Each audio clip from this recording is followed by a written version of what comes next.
Today, we're diving into a mythological mystery, a story that feels a lot like a cosmic cold case. It starts with family love, but takes a turn into shocking tragedy, and it all revolves around 6 innocent children and one king's unbelievably dark decision. And really, that's the question at the heart of it all. We start with a king, Kansa, who genuinely loved his sister, Devaki.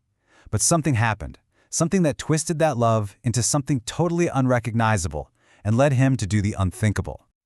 I mean, just let that sink in. He decided he would murder every single one of his own nephews the moment they were born. The stakes are as high as they can get, but the reason for his cruelty, well, it's a lot more complicated than just simple villainy. So let's start by trying to get inside Kansa's head. How did he even arrive at such a brutal, horrifying decision? This right here is the core of Kansa's problem. There was a war raging inside him. On one side, his real, genuine love for his sister Devaki, and on the other, this creeping, powerful fear. It really shows you something crucial. Fear without wisdom absolutely destroys compassion. For Kansa, it turned love into cruelty.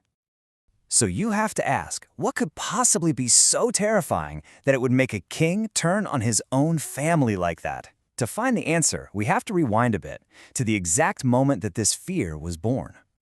The seed of Kansa's absolute terror was planted by a single, terrifying message that came straight from the heavens.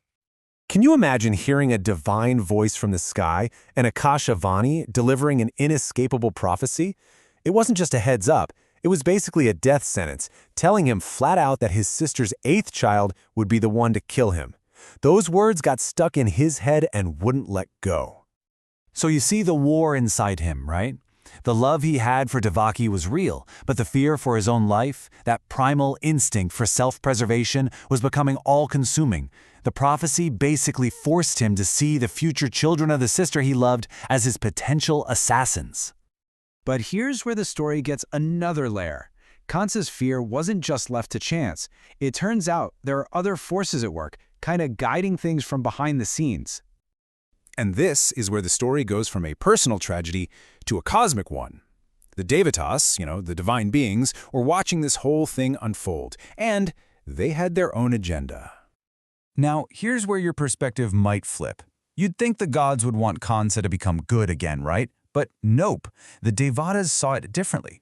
To them, his moments of love and compassion were actually a problem, a delay in a much bigger divine plan. For their plan to work, they needed him to stay a villain. So, what was their solution? A calculated intervention. They understood that for their divine plan to move forward, Kansa's cruelty had to hit its absolute peak. So they turned to a wise messenger, the sage Narada Muni, to make sure Kansa's fear would completely overwhelm any love he had left. And this is how a tiny twist can just amplify fear into something monstrous. Narada didn't exactly lie, but he reframed the prophecy. By suggesting that the threat could come from any child, not just the 8th one, he turned Kansa's specific fear into this unbearable, all-encompassing paranoia. Okay, so now we understand the forces that shaped Kansa into a monster. But that brings us back to the victims, the heart of our cosmic cold case. Were these 6 children just random casualties in some divine game? The answer to who they were lies not in this lifetime, but in a previous one. These children, it turns out, had a destiny of their own to fulfill, and it was all tied to an ancient curse. Yeah, these were not ordinary souls. In a past life, they were the 6 sons of Kalanimi. We're talking great, powerful beings. But they had a fatal flaw: pride. And that pride, well, it led to their downfall. They disrespected some great sages who then cursed them. And the curse was very specific. They would be born on Earth and meet their end at the hands of a cruel king. All of a sudden, Kansa isn't just a villain anymore. He's an instrument of karmic justice, an unwitting pawn who is completing an ancient cycle. This just reframes the entire story, doesn't it? It isn't just about Kansa's fear or the Devata's plan. It's about a curse from a past life finally finding its resolution. Everyone, Kansa, the Devatas, and the 6 children, were all playing their parts in this huge cosmic drama that spanned lifetimes. And all of this tragedy, all this pain and fear, it was all building towards a single pivotal moment. With the death of the 6th child, The curse was finally complete. Their karmic debt was paid. Those 6 souls, once the proud sons of Kalanemi, were now liberated. Their tragic story had found its end. And in fulfilling their curse, Kansa had fulfilled his role too. He had become the absolute epitome of darkness and cruelty. The stage was now perfectly set. The conditions that the Devata's divine plan required, they were met. And this is the profound principle this entire story has been building towards.